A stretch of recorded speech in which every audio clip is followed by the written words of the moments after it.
అందరికీ నమస్కారం. నా పేరు doctor D Madhuri, MD Ayurveda consultant in మెడినెన్ హాస్పిటల్. ఈరోజు మనం థైరాయిడ్ గురించి తెలుసుకుందాం. ఈ మధ్య కాలంలో ఎవరిని చూసినా చిన్నపిల్లల నుంచి పెద్దవాళ్ళ వరకు ప్రతి ఒక్కరిలో ఏంటి అంటే ఈ థైరాయిడ్ ఇష్యూస్ అనేవి ఎక్కువ అయిపోతున్నాయి. థైరాయిడ్ కంప్లైంట్ అనేది ఎక్కువ ఉంటుంది. సో ఎందుకు ఈ థైరాయిడ్ అనేది ఈ హైపర్ అండ్ హైపో రెండు రకాలుగా ఉంటుంది థైరాయిడ్లో.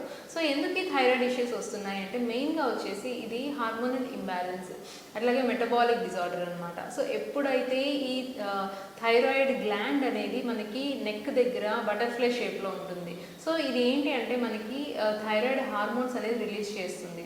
అట్లాగే పిట్యూటరీ గ్లాండ్ నుంచి కూడా మనకి హార్మోన్స్ అనేవి రిలీజ్ అవుతుంటాయి. సో ఎప్పుడైతే ఈ హార్మోన్ లెవెల్స్లో ఎక్కువ తక్కువలు అవుతాయో మనకి ఈ థైరాయిడ్ ఇష్యూస్ అనేవి వస్తూ ఉంటాయి అన్నమాట. సో ఈ T3, T4 లెవెల్స్ అనేవి బాగా తక్కువ అయిపోయి TSH లెవెల్స్ బాగా ఎక్కువ ఉంటే మనం దాన్ని హైపోథైరాయిడిజం అంటాము. అట్లాగే T3, T4 లెవెల్స్ బాగా ఎక్కువ అయిపోయి TSH లెవెల్ బాగా తగ్గిపోతే కనుక దీన్ని మనం హైపర్థైరాయిడిజం అంటూ ఉంటాం. సో హైపోకి హైపర్కి డిఫరెన్స్ ఏంటి అంటే హైపోథైరాయిడిజంలో అంటే అన్ఎక్స్పెక్టెడ్ వెయిట్ గెయిన్ ఉంటుందన్నమాట. సో ఏమన్నా తిన్నా సరే తినకపోయినా సరే వెయిట్ గెయిన్ అనేది ఎక్కువ ఉంటుంది. అట్లాగే బాగా నీరసంగా ఉండడము, అసలు ఆకలి వేయకపోవడము, ఏం తిన్నా సరిగా డైజెషన్ అవ్వకపోవడం, అంటే మందాగ్ని ఉంటుందన్నమాట. అంటే తీసుకున్న ఫుడ్ అనేది ఈజీగా డైజెషన్ అనేది అవ్వదు, చాలా బ్లోటింగ్ ఉంటుంది, అట్లాగే ఇరిటేషన్ ఉంటుంది.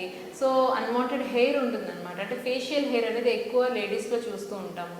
సో అన్వాంటెడ్ హెయిర్ ఉండడము, ఒబేస్ అయిపోవడము, ఆకలి వేయకపోవడము, ఇవన్నీ మనం థైరాయిడ్లో చూస్తూ ఉంటాము.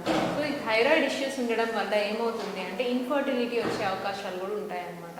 సో నెక్స్ట్ వచ్చేసి హైపర్ థైరాయిడిజంలో ఏమవుతుంది అంటే వెయిట్ అనేది లాస్ అవుతారు. అంటే సడన్గా వెయిట్ అనేది తగ్గిపోవడం చూస్తూ ఉంటారు. అట్లాగే ఆకలి బాగానే ఉంటుంది, అంటే విపరీతమైన ఆకలి ఉంటుంది, కానీ వాళ్ళ వెయిట్ చూస్తే మాత్రం చాలా లీన్గా ఉంటారు. అట్లాగే కొంచెం దూరం నడిచినా నీరసంగా ఉండడము, దేని మీద సరిగ్గా కాన్సన్ట్రేట్ చేయలేకపోవడము, ఇవన్నీ మనం హైపర్ థైరాయిడిజంలో చూస్తూ ఉంటాము.